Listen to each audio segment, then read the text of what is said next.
Welcome to the 3D Print Entrepreneur Podcast hosted by Print That Thing, where we help you become a 3D print designer.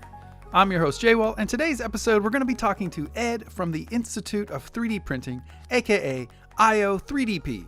Ed's training platform is for anyone who wants to get perfect and reliable prints every time. They have in-depth training videos on everything from tuning your printer for the first time to advanced training in slicers like Cura, Prusa Slicer, and Simplify 3D. I think you guys are going to love it. And we had a great chat about starting your own 3D print companies, the future of 3D printing, and tips for anyone out there looking to grow their own 3D print businesses. Before we dive into the interview, let's kick it over to a word from our sponsor.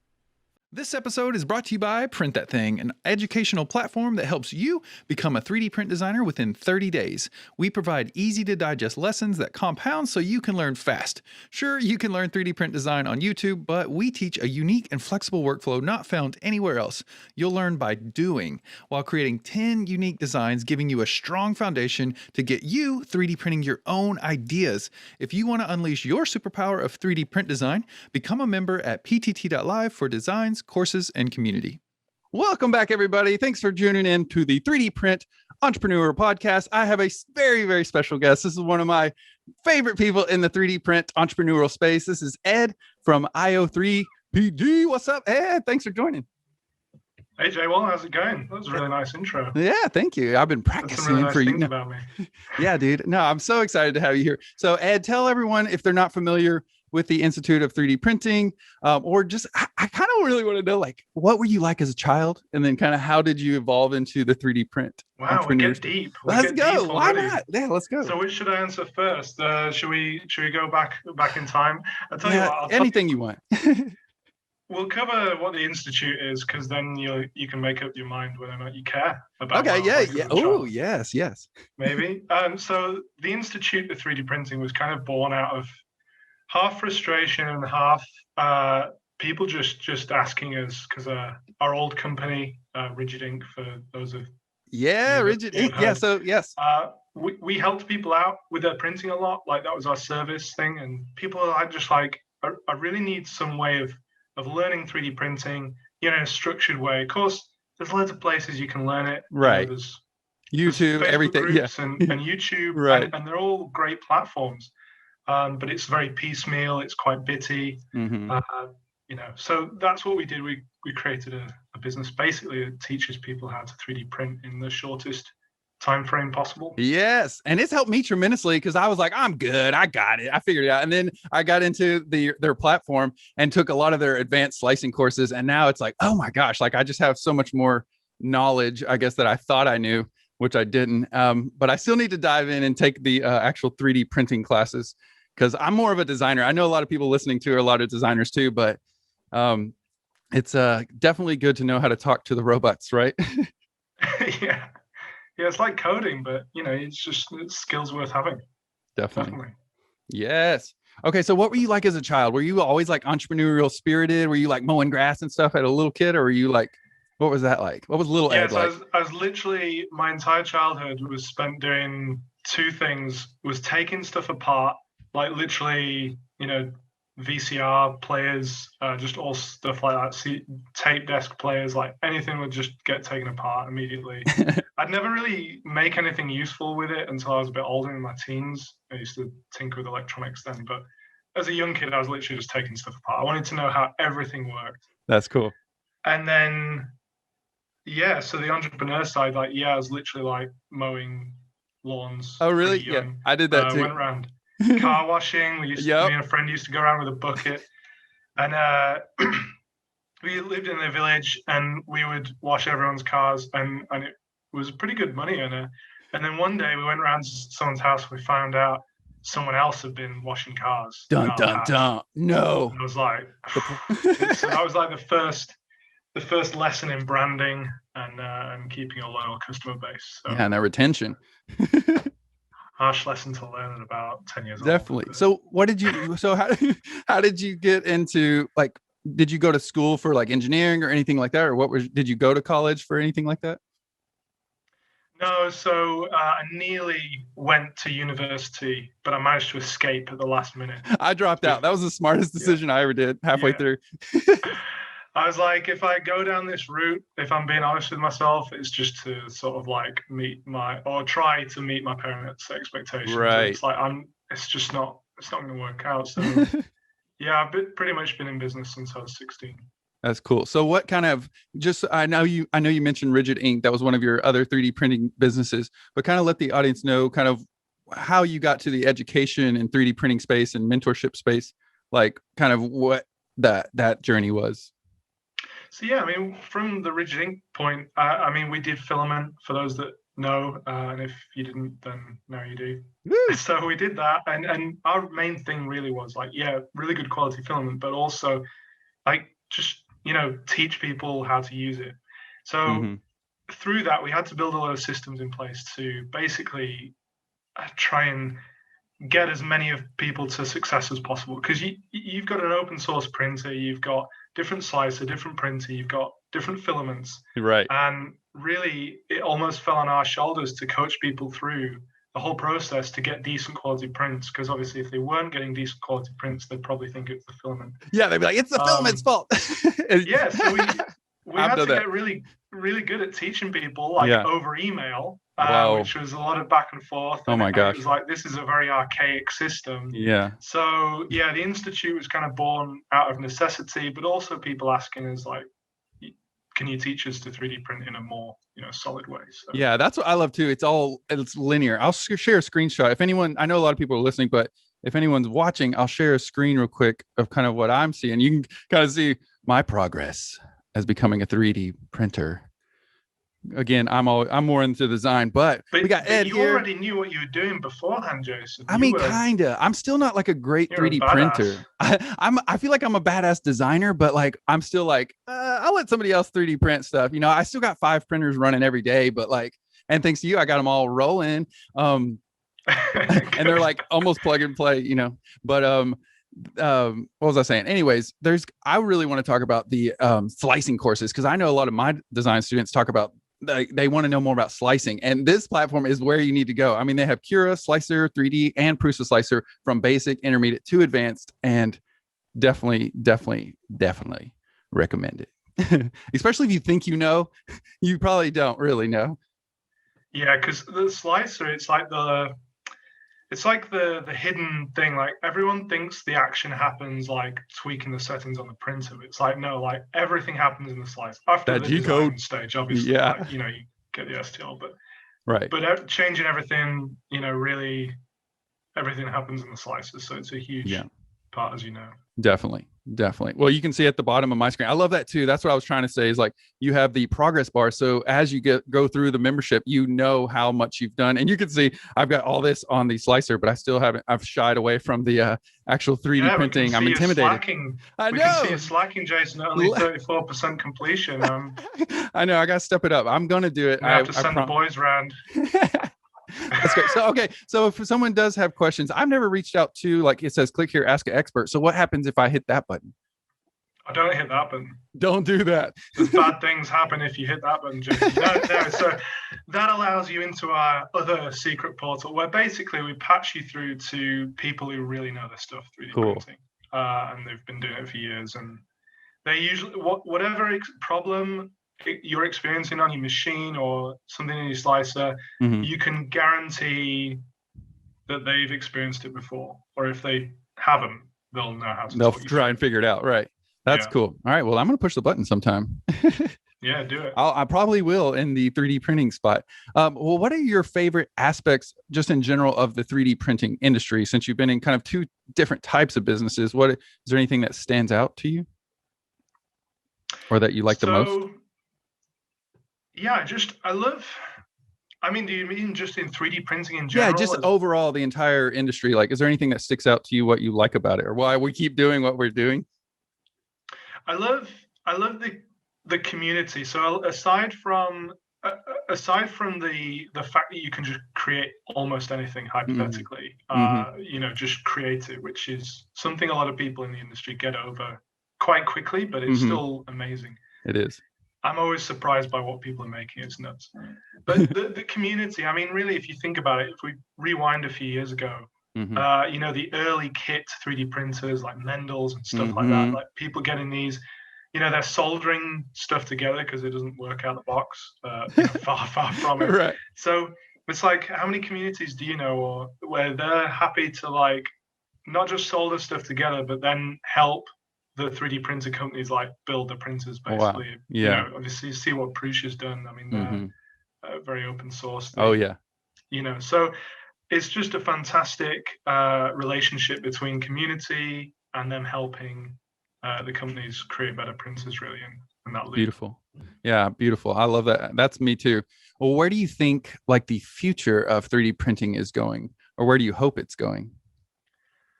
Well, I kind of see that's where I don't really see 3D printing as almost being its own entity. I Oh, see 3D interesting. printing as just being, it's like the computer or the internet. It's like, it entwines itself in all areas of life, all areas of Everything. business, industry, everything. Yeah, Mm-hmm. there's just not going to be any area where 3D printing isn't relevant. It's like in the future, like every school class will probably have access to a 3D printer, like Or a lab. geography. Yeah. You'll get something 3D printed out, like the landscape or like art. Mm-hmm. It's not just going to be the design, the metal shop, the woodwork side Right. of school, and it's going to be like each discipline is going to have some tie back to 3D printing. Definitely. I feel like that's what MakerBot's doing. They're like, how I don't know in the UK, but in America is like Apple like really took over the education market, like, so when you're young and you're in school, you're always like, I'm on a Mac. So then when you get out, you want a Mac. But I think MakerBot seems to be doing that. They're like taking over the education market, or trying to. It's a good strategy. Yeah. Longer term play, but yeah, with the Stratasys, they can, I guess, play the long game. That's what Fusion are doing as well. Like, interesting. You probably don't want to hear dirty words like this. No, yeah, no, share. Because I'm talking, I use the F word. No, I love all softwares. No, I'm definitely a Blender person, but I'm not like strict Blender. I just want to master Blender first and then go into those. But yeah, no, I love any software, whatever gets the job done. Yeah, that's good. But I didn't know how sensitive you were to it. Not at all. But yeah, Fusion's kind of like taking people on at the early level, like free for education, and ramping up the expenses later. So it's another really smart business model. Definitely. I love Autodesk too. They're anything I've ever used from them is just incredible. Do you have did you ever design, or have you done designs? I know you got like logos and little pieces, but do you do actual designing, or did you at any point? My designing isn't great. I can kind of do what I need to do to get by, but I've never really identified as a designer. I'm a product guy. I like physical products that solve solutions. Yeah. So from that angle, like I can hold a conversation with an engineer, but I'm not going to pretend to be one. Gotcha. I love it. You said products that solve a problem. Ooh, that's so good. So what advice would you have for anyone listening that's either a 3D printer, they like 3D printing, or anyone who's designing, if they want to make if they want to like a career in 3D print design or in engineering or anything, or in the 3D printing industry? That's the longest question ever. But any advice for people listening? So do you mean like a career angle, or like I guess like things that you wish people, maybe like something like you wish somebody would have told you when you were first starting out with either your first with Rigid Ink or with the new company IO3DP? Anything like that sticks out? So I think to any sort of like freelance people, or if they want to go into the industry, because it's still very early days, you've got a lot of people that are very much sort of a similar level skill set. And what I think people would really benefit from doing is specializing in different areas, because it's hard to do that when you're sort of a freelancer. For example, you just want to take any job that comes your way, and I get that there's that temptation there. But really, if you look at it from the other side, the business is hiring. If you are going freelance, or if you're going employment, or even setting up your own business, it's so important for people to choose some area and specialize in that and really focus on that. And that's really when you can get so much growth, because then you're seen as the expert in this one area. You know, if you design like architectural models, for example, for Right. architects, and that's your gig, you know, don't try and dilute that with trying to do loads of stuff. Yeah. I think because Ed also has, I don't know how much you want to talk about it, but he also has like a mentorship program that I'm, and just me in general, are really interested in taking. But we had a call at one point earlier this year. And when I remember one of the main things you said that really stuck with me was like, yeah, Jason, you do a lot, you know, because I was always trying a lot of things. And I've took that advice to heart and been practicing, you know, like really focusing on what do I want to do, you know, is design or the 80-20 principle. Do you ever think of that? Yeah, all the time. All I the time.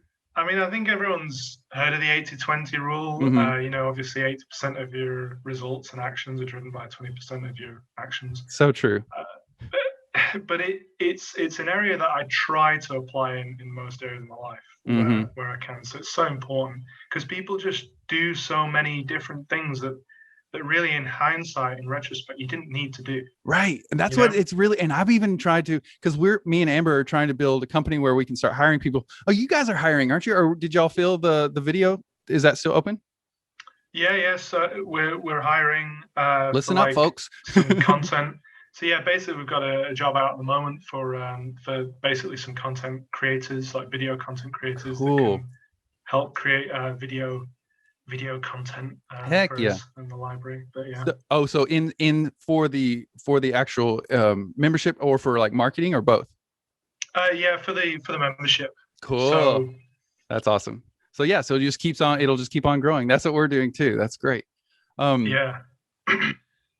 I also tried what I was going to say was we're building trying to build a business where we can hire people but to have more life balance. I used to be like a workaholic. I don't know if you've ever experienced that feeling too, where you're just working all the time, especially as entrepreneurs. It feels like we have to kind of, but I've been limiting myself to tracking everything I do and only trying to do a 15-hour work week.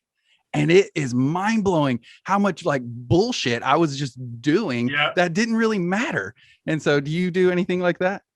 That's fantastic. And yeah, that's a really good point. So yeah, so here's the thing that I've learned in recent years is where I'm the bottleneck in my business is the bit that's stopping this grow. So I'm Ooh, trying to remove myself from different areas, smart. and then we run like a flywheel, and then we go faster. As soon Yes. as stupid old Ed isn't slowing down the Right. business, That's how I feel too. then I'm like, things man, I speed need up. to get, I love that. That's excellent advice. And it's so hard to swallow that as a human being and just having an ego period. You know, you're like, Mhm. oh, wow. Yeah, I kind of am like, this could be done or scaled, you know, if we could systemize it or automate it or something.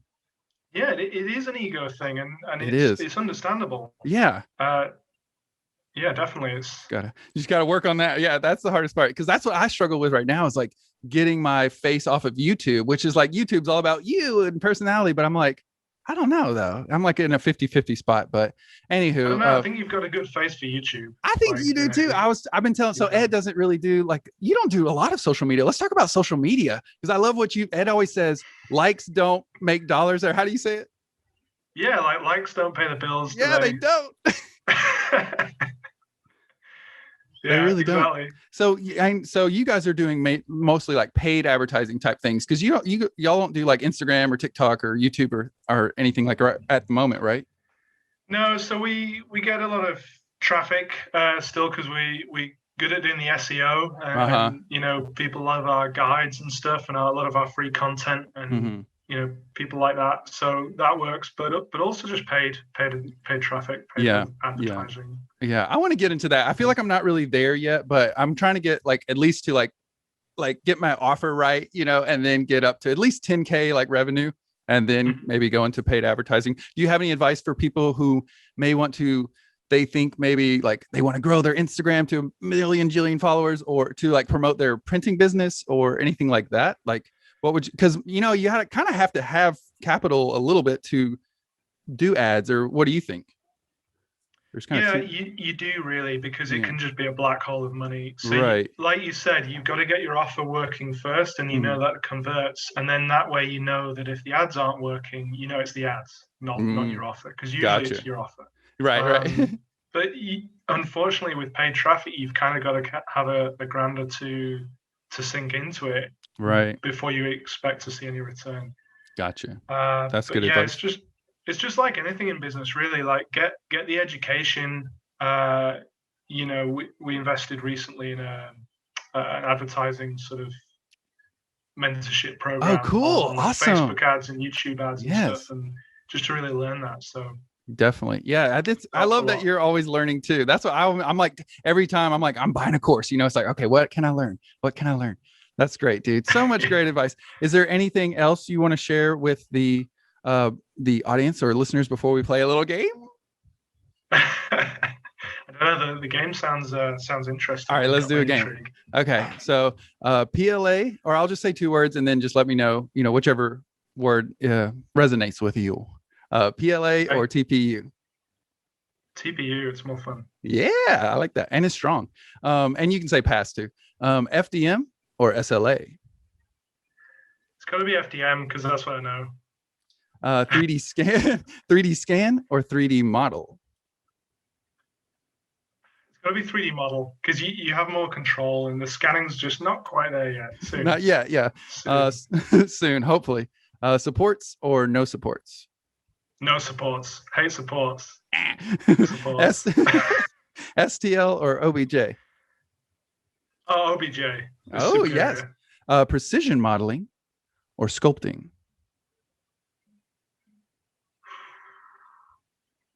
Probably precision. Okay. Prusa slicer or Cura slicer or Simplify? Prusa slicer. My Mini Factory or Colts 3D? I don't know if that applies. My Mini Factory. I feel, yeah. They're in the UK too, aren't they? Up there with you? Yeah, they are. They're down in London. Oh, cool. About 2 hours south of here. 2 hours south. Shapeways or 3D hubs or other? 3D hubs, I think. I haven't really used them since not lately. Well, I'll try. Practical design or decorative design? Oh, practical. I knew that one. Digital download or like sell a digital download or sell a print on demand? Yeah, that's a tricky one. That's a tough one. I think both have merits. Right. Probably print on demand. I'm slightly leaning towards. Me too. But digital downloads are tempting. Yes. Sell a product or take on a client? Probably take on a client. Oh, yeah. I like the transformation, the personal touch, Yes, the transformation. That's beautiful. Thank you, Ed. And if you want to transform and get perfect prints out of your 3D printer, make sure to check out Ed's platform. I'll put a link in the description below. Where's the best place for them to go? Just io3pd.com? Yeah, I mean, what we can do is we could put a link in. We don't normally do this, but we could do like a 2-week free trial or something. Oh yeah, that would be awesome. People are interested for the listeners. Then they can sign up and try it out. But that's cool. Thanks, no pressure, but right. That's awesome. Yeah, that would be awesome. Well, I'll put that link below. I also want to say, if anyone who's listening, definitely get on Ed's mailing list. Your new Friday advice is incredible. So Ed's sending out these incredible business emails. How does somebody get on to get those Friday emails? That's a great question because we don't actually have a sign-up page. It's just people that have registered for like our online business trainings in the past. Gotcha. So that's a good point, actually. We should probably have a page where people can join in. So at the moment, it's kind of like invite only. But yeah, you got to be VIP. It's a bit of a tease, isn't it? So no, not at all. Sorry, I didn't know that. We'll sort of link where people can put their email and be on that. So definitely. Well, yeah, I'm looking forward to taking your mentorship class. I think it would be fun just to learn a lot from you. And yeah, enjoy the rest of your day. What you got going for the rest of the day? Are you done? Yeah, pretty much done now. It's sort of getting on to like half 4 in the afternoon for here. Right. Yeah. Well, cool. Well, I appreciate you. Again, like I told you earlier, you were one of the top people I wanted to interview. And so I appreciate you taking time to do it. And hopefully we'll have you back in another episode. Yeah, well, thanks for having me. I really appreciate you dragging me on to your show. Anytime, Ed. All right. Good hanging out. All right. Thank y'all so much for listening with us today. Again, thanks to Ed for meeting with me, and it's always a pleasure. Be sure to go over to the Institute of 3D Printing. You can go to their website, io3dp.com, to start getting yourself some perfect prints. I'll also put some links in the description below. And this is the end of season 2 of the 3D Print Entrepreneur Podcast, brought to you by Print That Thing. Don't worry, we're going to be back with season 3 shortly, but while you wait for the next episodes, remember to get yourself a Print That Thing membership over at ptt.live so you can start 3D printing your own ideas. I'm Jay Wall, and as always, keep creating.